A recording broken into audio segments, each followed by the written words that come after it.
Welcome back to the Battle of Kettle Run. I'm going in with a bit of an unorthodox setup, only bringing 2 infantry units. I also swapped out my avatar so I could get the double accuracy perks, and this will also get him leveled up. I bought the 20 pounders for amputation, and then for the infantry I put in the 5k that I normally do, and then some recruits. The artillery mostly got all veterans except for some of the higher level units where I put in 1 gun with recruits because it was 5k plus per gun that you were at that point. I also put 20 pounders on the normal 14 pounder and 3-inch units, and put the 14 pounders on the 3-star unit where the extra range is a little more helpful. I put a point in training and recon so we can spot a little better and start getting our units up a little bit more. And a lot of the money that I spent was filling out that third supply, so I'll probably reorganize that in later battles. Training and weapons are still pretty high. We're heavily outnumbered. I don't think scaling moves a whole lot in this battle, so you could go infantry heavy. I actually experimented with a bunch of different options here, but what I'm ended up going with is a setup that will let me destroy the enemy artillery and then set up on the hill and just blow everything away with artillery and snipers until I press them with the infantry to get the last point. This method is honestly a giant pain to get working. The hills are really finicky in where you can get vision, and depending on if the AI gets spotting perks or the wrong unit splits, this entire thing can fall apart. But I wanted to see if I could get it to work, and once I got started on it, I got stubborn, so I kept going. Some other options are taking a more normal amount of infantry and flanking around the hill, sort of similar to what I'm doing with these 2 units, but in mass. Or you go to the left, where there is a small clump of trees and a house that has an enemy scout unit in it, but you can push that out pretty easily, and then you can set up a really nice concave there to fight off all the enemy that will come after you in that position. The problem is they'll only come after you to up to a point, and then you kind of have to cross that open ground, and that can start to hurt. Also, the timer is pretty short, and you only get extended time if you have the flag. So in a lot of ways, flanking around and coming around from the top is much better because then you don't have to, fight through multiple. Like if you come from the south, you have to basically push them entirely out of 2 sets of trees before you can get to the flag, and it's just a little easier to go from the north. So you can see I've just barely got the snipers in position. I have found 3 spots that I can get most of my artillery to hit their artillery.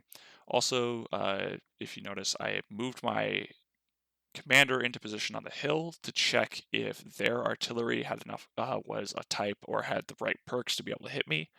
They did not, so I was able to get 1 artillery unit on the hill there in a position where I could actually target them.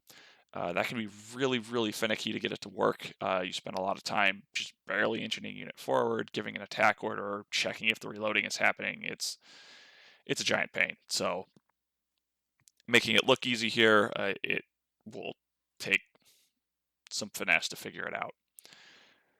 So now that I've cleared out that unit, I'm going to shift everything over. I'm sort of sliding Cook sideways just in case one of their units tries to come out after my artillery. There is also a second AI skirmisher unit in the very top set of trees directly north of where we currently are. So you can't flank around, like you can't bring the snipers all the way around to the top unless you bring something to clear those units out. I'm also holding back my second infantry unit and that the 20 pounder unit because if you send them up too early, that skirmish unit comes down and tries to get after them, and then you can actually get them stuck in the corner, which if we had attached skirmishers or more infantry units, that'd be really good. But in this case, that's actually really bad because I don't have the time to go clear them out in the corner and then get the rest of the units.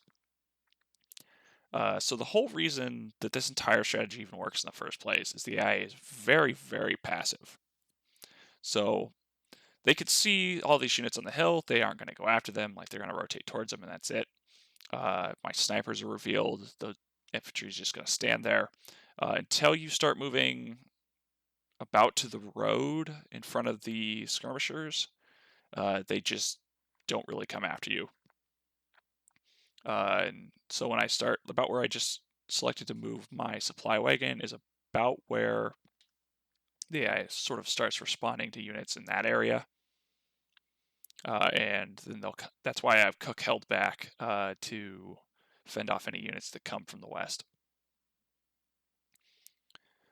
But you can see my artillery is doing a pretty good job. Once I get more of it in position, it'll do even better. But we only have a little more than an hour left. And this is where, so one thing we're going to find later on is that I ended up losing the tail end of this recording. Just had a technical issue and lost it, and I got enough good enough result and got a very interesting reinforcement result after that I really didn't want to replay the battle. And this took me so many tries to get to work because it's, as you can tell, I have almost no infantry. If anything goes wrong, a skirmisher wanders over at the wrong time, I'm going to be losing very, very valuable men. So this took me way more tries than it was probably honestly worth. But we do have video for most of it, so it could have been worse, I guess. So starting to move the infantry to the northeast because I know the skirmishers are going to be coming down. So we're going to try and get them and then push them to the west. We've got a couple other brigades coming into the middle. So I have my general sort of standing in front of my 3-inch unit to block in case something comes up that I can't see. We're going to try and route the skirmishers, and the next goal is going to be trying to push off the AI units off of that vision point, and then that'll let the skirmishers run around more unimpeded. So we got the flank shots to route the skirmishers, and now we're shattered the first unit. I think the AI is, I'm not sure if they're actually moving towards my skirmishers, the artillery, or the supply wagon. Could be any of the three. But on open ground, when I have the elevation advantage, we're going to be doing a lot of damage, so we should be able to route them off in time. Just got to keep the skirmishers back a little bit. We don't want to take a volley by accident. And once that 3-star unit gets set up, early is going to take off. You can see the skirmisher unit that was hiding in that clump of trees in the southwest starting to come over.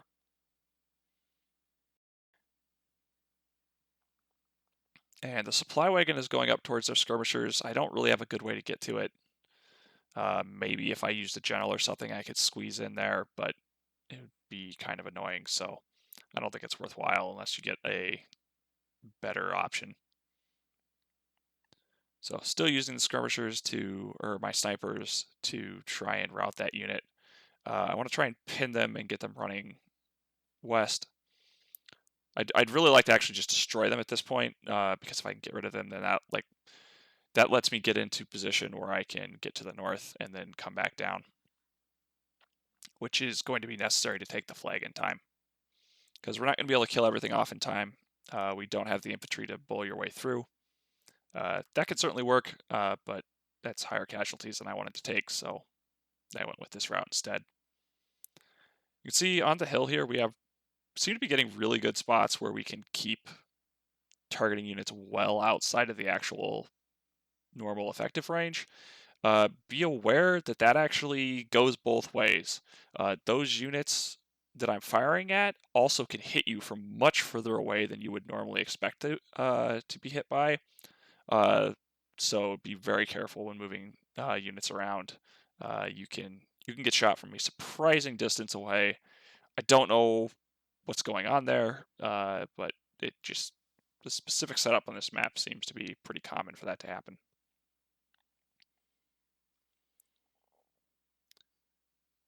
So we've got our artillery set up, and most of the units are just standing around, so we can focus fire them anytime they come over. And we've got one unit off the hill. We're working on the second unit. Once Forno's 1st Brigade goes down, then we'll be able to start flanking Trimble, which should give us get them off the vision point. And once we got Trimble out of the way, then there shouldn't be too much more left in the way to block us from walking onto the point, and that gets us several more hours. Then we can finish everything off at our leisure. I'd say this is actually going pretty favorably. Sometimes multiple infantry units and stuff will start coming up after you, and that'll make things a little harder, but that's usually just results in your infantry units taking a little more damage. So the other reason to get that vision point soon is if you get that vision point, you pretty much always know where those skirmishers are if they get anywhere near you. You can see that my left flank is pretty exposed. Like if the skirmishers came around over there, they'd be able to shoot up my artillery really easily. So we want to try to get that vision point soon. And we also want to shift up. I'm shifting up all the artillery to have better angles on these units on top of the VP so that we can force our way in there. Almost got those skirmishers killed off. We've got 35 minutes left, so definitely need to start moving towards getting those last 2 units out of the way so we can get a unit onto that point. Also worth noting, there's not actually a contested timer on that flag, I don't think, but there is a set amount of time that you have to be on it before it changes color and actually switches over to the Union. And if the timer hits 0 and the flag hasn't fully switched, you will lose the battle. So the timing on this is definitely pretty tight. And if you do that with this setup, you will end up with a draw. So we're going to finish off Forno, then we can get rid of Trimble. And then if we have to, we will walk Stokes in the open straight up to Lawton just to be able to get the flag.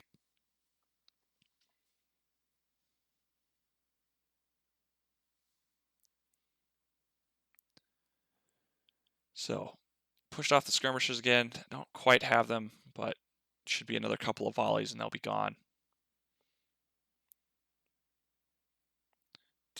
Trying to get just enough artillery to chase off early, and then I'm going to switch everything over to Trimble.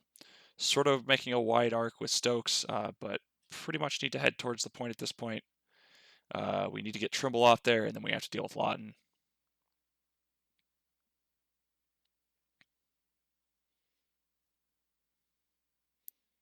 And the skirmishers came up, but them we can pretty much push off. And that's unfortunately where I lost the tail end of the video. So you can see we're in pretty good shape. We've got 20 minutes left. So basically what's going to happen is I'm going to start moving Stokes down. We're going to fire another volley or 2 to deal with the skirmishers up north. We're going to push off the skirmishers while focus firing the snipers and all of the artillery on Lawton.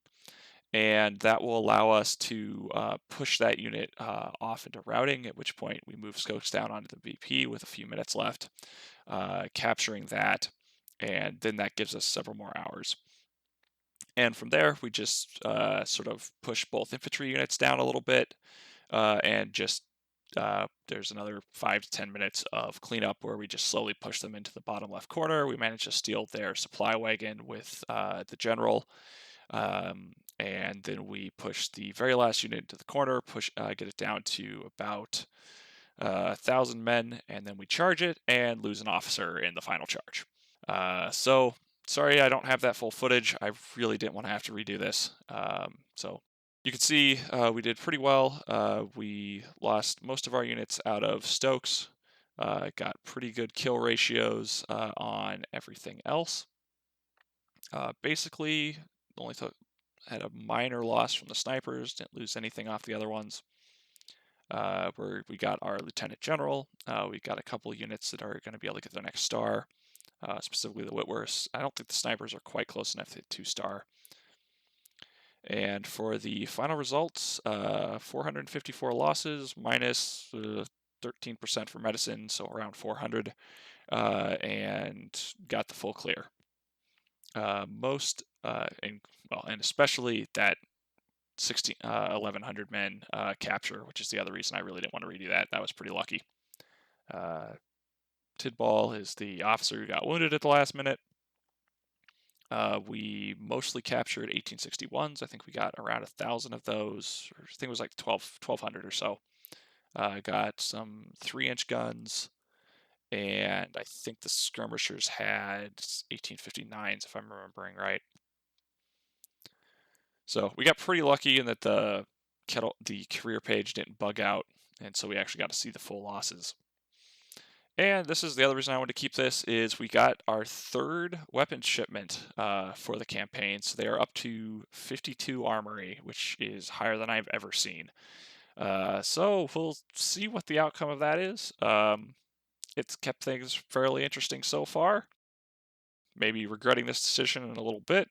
Perhaps whenever we get to one of those skirmisher-only battles and we're running into scoped rifles or something ridiculous.